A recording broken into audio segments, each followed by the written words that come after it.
Hey team, when starting CrossFit, a handstand push-up can seem like a pretty daunting task. That's why at CrossFit VSC we utilise some effective progressions to help build your confidence being upside down, as well as develop the strength in your shoulder to support your body weight throughout a handstand push-up. A couple of things to remember with a handstand push-up. First and foremost, you want to learn the movement as strict as possible. A strict handstand push-up is your best way to develop the best amount of strength in your shoulders. The reason for this is when you press up, that's one part of the movement, but the more important part is when you're lowering your head down to the ab mat.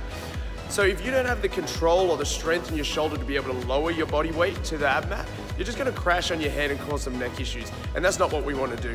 So keeping the movement as strict as possible throughout all the progressions is your best chance at building the strength required for a handstand push-up.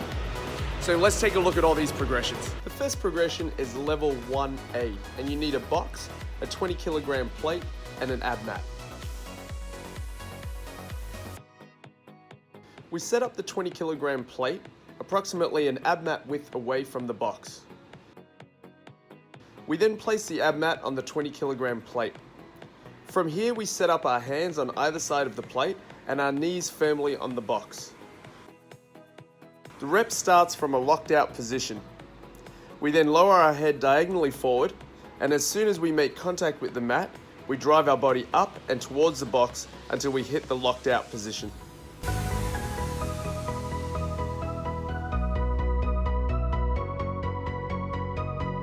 Once you have completed 3 workouts with this progression, it's time to move up to the next progression. The next progression is level 1B. In this progression, we plant our toes on the box and lift our knees off the box.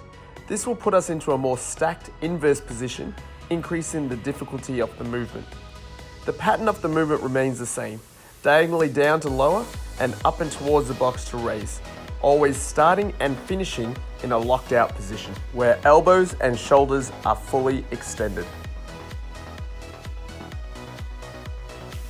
Once you have completed 3 workouts with this progression, it's time to move up to the next progression, level 2A.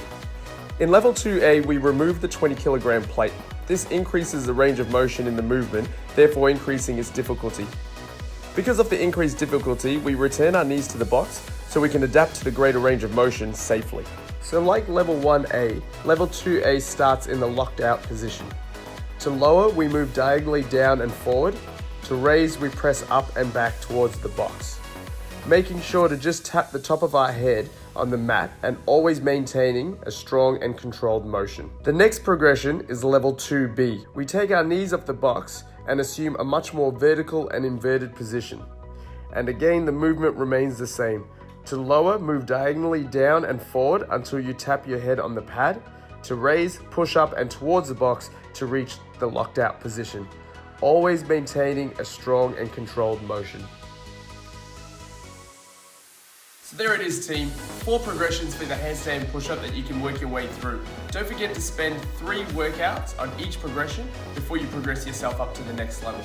So as always, if you have any questions, don't hesitate to ask one of the coaches, and I'll see you all at the box real soon.